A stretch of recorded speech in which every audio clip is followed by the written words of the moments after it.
것과 이유가 같습니다. 일로 가려고 몸을 일으키는 순간 시간 정도 지나니까 눈이 막 알아서 감기더라고요. 눈을 증상이 너무 심해 꽤 빠른 속도로 우팡우팡. 입원 3일차 수술 2일 전입니다. 사실 이때까지는 몰랐습니다. 제 입원 생활이 길어질 거란 것을. 원래는 입원 2주, 수술은 길면 5시간 정도를 예고받았는데 입원은 한 달로 늘어났고 수술은 8시간인가 7시간을 했다고 들었습니다. 중환자실도 하루 정도 있는다고 했는데 3일이나 있었습니다. 수술에서도 이슈가 있었고 입원 중에도 이슈가 있었습니다. 다사다난했던 한 달 입원기 짧고 재밌게 요약해봤으니 저와 함께 보시죠. 수술을 하고 11일이 지났습니다. 지난 11일 동안은 촬영이고 뭐고 단 하나도 생각나지 않았습니다. 수술했으니까 당연한 거 아니냐고요? 아니더라고요. 물론 아직까지 움직이는 게 아픕니다. 지금 또 보시면 눕고 일어나는 게 제일 아파요. 왼쪽 겨드랑이 쪽으로 20cm를 열고 수술을 해서 상체에 힘이 들어가면 통증이 확 몰려옵니다. 이 통증 때문에 촬영을 못한 게 아니에요. 촬영을 못한 이유는 수혈을 1.2L나 받아야 할 정도로 심각한 빈혈이 왔습니다. 오프닝 때 말했던 수술 후 맥박이 떨어져서 무통주사를 못 맞았던 것과 이유가 같습니다. 수술 중 출혈량이 꽤 많아서 맥박이 많이 떨어져 있는 상태로 중환자실로 옮겨졌습니다. 맥박이 떨어져 있는 상태에서는 무통주사를 못 맞습니다. 무통주사는 통증도 없애주지만 맥박도 낮춘다고 하더라고요. 네, 이미 맥박이 낮은데 무통주사를 달면 더 낮아진다? 위험하다였습니다. 그리고 전신마취에서 슬슬 깨기 시작하니까 느껴지더라고요. 누가 왼쪽 날개뼈 밑에 완전히 뾰족한 공 같은 걸 끼워둔 느낌이었습니다. 왜 공이라고 표현을 했냐면 몸을 움직일 때마다 통증 부위도 달라져요. 그래서 몸을 어떻게 비틀어도 어깨를 어떻게 움직여도 계속 아프더라고요. 이 통증 강도가 10점 만점 기준으로 7점에서 8점이 되는 통증이 2시간 넘게 지속이 됐어요. 죽을 맛이었습니다. 이 정도 시간이 지나도 무통주사는 못 따라서 다른 수액 형태의 진통제를 맞기 시작했습니다. 체감상 1시간에 한 팩씩 진통제가 들어가는 것 같더라고요. 5팩? 6팩 정도 들어갔나? 이때부터는 진통제에 취해서 기억이 잘 안 나요. 간호쌤에 진통제 달아드릴게요 말이 들리면 기억이 없어요.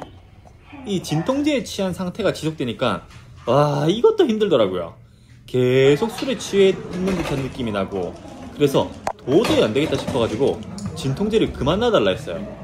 계속 해롱해롱 하는 상태로 있는 것 같다, 맨정신으로 좀 있고 싶다, 진통제를 그만 좀 놔달라고 하니까 진통제 투여를 멈춰주시더라고요.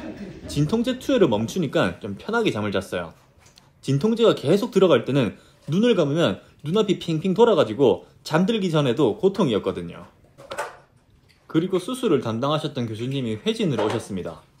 오셨을 때 첫 마디가 아픈 거 잘 참으시나 보네요, 진통제도 빼달라고 하시고, 이거였습니다. 저 엄살 진짜 심합니다. 아픈 것도 진짜 절대 못 참아요. 근데 진통제 때문에 해롱해롱 하는 게 더 힘들어서 빼달라고 했는데 교수님은 포인트를 다르게 보시더라고요. 중환자실 이틀 차에 맥박이 좀 회복이 돼가지고 이때 무통주사를 달았습니다. 무통주사는 제가 안 눌러도 일정한 간격으로 투여가 돼서 그런지 이때부터는 큰 통증이 없었어요. 네, 고통의 시간이 끝난 거죠. 그 뾰족한 공이 눌리는 듯한 통증은 끝이 난 겁니다. 중환자실 3일차 저녁 5시 드디어 일반명동으로 올라왔습니다. 7월 23일, 24일, 25일 이렇게 고작 3일 있었는데 체감상 한 2주 정도로 느껴지더라고요. 중환자실 너무 힘들었어요. 제일 힘들었던 게 화장실을 못 가고 소변줄이나 소변통을 사용해야 되는 게 저는 너무 힘들었습니다.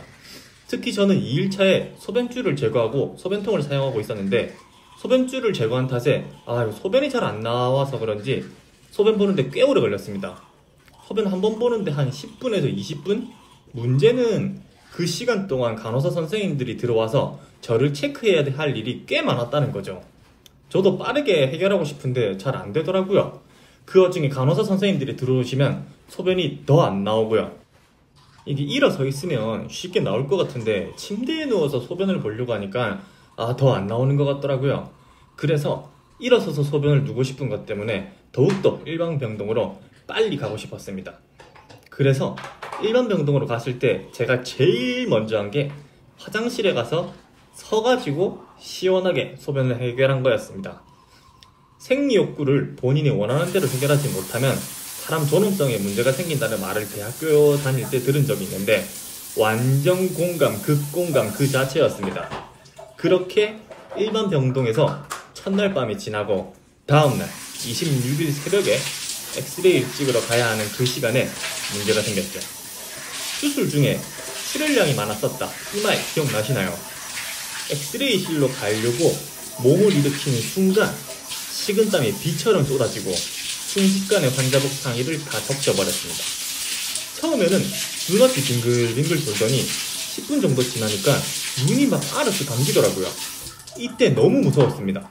정신은 있는데 눈이 자꾸 감기려고 하니까 나 이렇게 죽는 건가? 이런 느낌이 들더라고요. 태어나서 단 한 번도 빈혈 증상이 없어 보니까 빈혈인지 아닌지 추측조차 안 되더라고요. 그렇게 엑스레이를 못 찍고 그대로 잠이 들었습니다. 눈을 떠보니까 간호사 선생님이 괜찮냐고 묻는데 말도 못하겠어가지고 고개만 절레절레 움직이고 다시 잠이 들었습니다. 다시 눈을 떴을 때 담당 교수님이 와 계시더라고요. 빈혈 때문일 수 있다. 수혈부터 해보라고 하셔가지고 그렇게 수혈을 400ml 받았습니다. 빈혈 증상이 너무 심해 꽤 빠른 속도로 수혈을 할 거라서 알러지 반응이나 심박동수가 빨라지면 무조건 불러야 한다는 말을 듣고 또 잠에 들었습니다. 이제 와서 생각해보면 잠에 든 건지 정신을 잃은 건지 구분이 잘 안 가긴 하네요. 첫 번째 수혈을 받고 나서도 어지러움, 메스꺼움 이런 증상들이 크게 나아지지 않아서 바로 두 번째 수혈도 동일하게 400ml를 받았습니다. 그리고 다음 날에는 일어설 수 있겠더라고요. 800ml 수혈을 받은 뒤에 헤모글로빈 수치가 8 정도였습니다. 정상인 기준 13 미만이면 빈혈이라고 하는데 저는 800ml를 받고 나서 8이어서 400ml 수혈을 한 번 더 받아서 총 1.2L 수혈을 받게 되었습니다. 그 수혈을 받고 나니까 헤모글로빈 수치가 12 정도로 돌아오더라고요. 그리고 퇴원하는 날에 알았는데 수술 중에도 이미 2팩을 수혈을 받아서 저는 총 2L를 수혈을 받은 셈이더라고요. 여태까지 봉사활동 시간과 점수를 위해서만 헌혈을 했는데 이번 일을 계기로 꾸준하게 헌혈을 해야겠구나를 느꼈습니다. 역시 사람은 본인이 수혜자가 돼봐야 필요성을 느끼네요. 꾸준히 헌혈을 하시는 분들에게 감사의 인사를 드립니다.